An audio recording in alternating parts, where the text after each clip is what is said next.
Besouro Azul é aquele convidado surpresa que chega atrasado numa festa pra tentar injetar vida num rolê que já acenderam as luzes e estão mandando todo mundo embora. O filme vai acompanhar o Jaime Reis, que é um recém-formado voltando pra casa pra entender os impactos que a sua ausência deixou no seu núcleo familiar. E nessa jornada pra reconstruir esse núcleo, ele vai encontrar um outro caminho.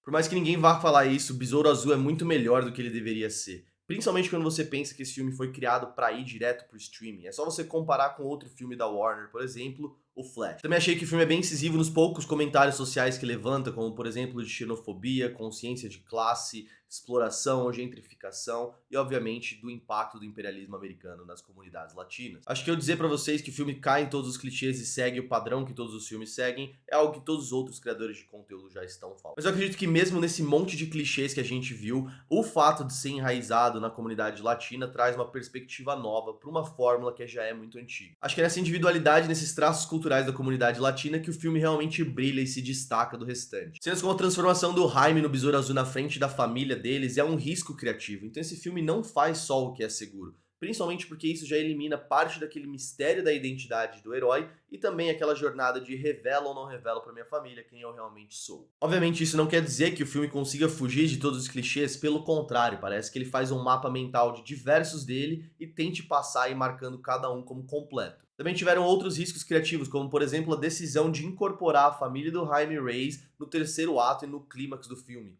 Infelizmente não funciona, mas você não pode dizer que não foi um risco criativo. Acertando ou não, fica muito claro que o filme entende que força dele tá nesse grande núcleo familiar de personagens interessantes como o Rudy, como a Millie, como a mãe do Jaime, o pai do Jaime e até mesmo a própria Jenny Cor. E é realmente o carisma e as interações genuínas entre esses personagens que trazem Besouro Azul à vida. Uma coisa que eu gostei muito é essa mentalidade mesmo latina que eles conseguiram transmitir de sempre dar, amanhã a gente dá um jeito, a gente se vira, a gente faz funcionar, e também de conseguir ser muito otimista em situações muito precárias e ainda ter a capacidade de olhar para quem tá ao seu lado, reconhecer que tá numa posição pior e ainda assim decidir ajudá-lo. Acho que esse sentimento de resiliência e proximidade familiar é algo muito latino. Afinal, quem que nunca teve um evento como a entrevista de emprego do Jaime Reyes, em que ele vai lá fazer algo completamente básico e você tem um estardalhaço completo das pessoas que te amam e da sua família ao redor?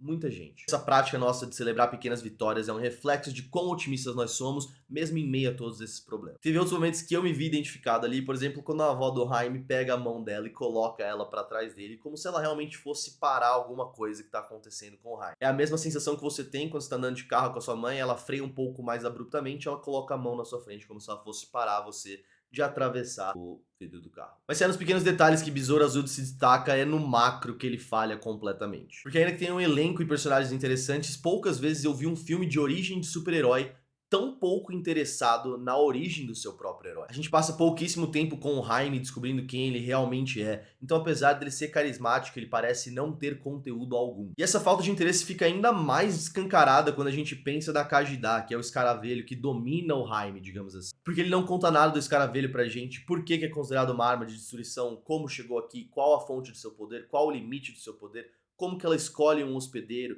e milhares de outras perguntas que quem não acompanha as HQs não vai saber. E honestamente eu acho que não seria necessário se fosse um personagem extremamente famoso como Batman, Super-Homem, e a gente estivesse vendo essas origens de novo. Mas para um personagem que não é tão popular como o Besouro Azul, eu sinto que essas eram algumas questões necessárias para serem respondidas. Então a galera que não conhece o herói vai continuar sabendo o mesmo tanto que sabia do herói, que é nada. Eu sinto que a primeira hora do filme foi extremamente divertida até a invasão dos prédios lá da tecnologia Core. As piadas funcionaram, os efeitos especiais estavam legal, a transformação do Jaime em Besouro Azul foi boa, o teste da armadura foi legal, a cidade de Palmeira City estava viva, as interações entre a família também foram legais. Mas a segunda hora pra frente tudo isso cai por terra e vira realmente uma bagunça o filme. E obviamente todos os problemas de desenvolvimento que a gente teve no início realmente começam a aparecer, como o fato do Jaime não ter substância nenhuma, o vilão e a vilã não terem motivações boas nenhumas, serem tão rasas quanto um papel A4. Inclusive no final o filme tenta manipular você pra você ter dó do Omek com um flashback de guerra, mostrando o quanto que ele sofreu e o quanto a vida dele foi difícil,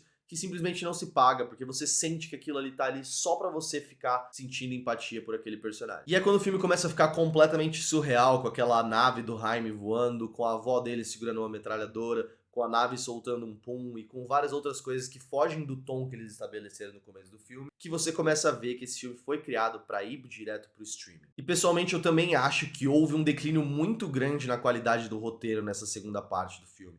Tem algumas frases que eu genuinamente estava rindo de quão ruins elas estavam naquele filme. No fim, Besouro Azul superou as minhas expectativas, que eram baixas, e acabou me divertindo muito, eu não vou mentir pra vocês. O problema é que a relutância do filme em desenvolver seus personagens, e pior ainda, de não ter interesse nenhum pelo seu protagonista, faz com que o Jaime Reyes seja coadjuvante do próprio filme. Ele fica em segundo plano, tanto pra família Reyes como pra Jenny Cord. E no meio de um segundo ato desastroso, obviamente você tem frases de efeito do vilão, como por exemplo, sua família te torna fraca, que você já sabe há 10 minutos antes que o Jaime vai provar ele ao contrário e vai dizer: é a minha família que me torna forte. Que é uma descrição maravilhosa para esse filme, já que são as pessoas ao redor do Jaime, a família dele e a Jenny Cord, que sustentam essa obra.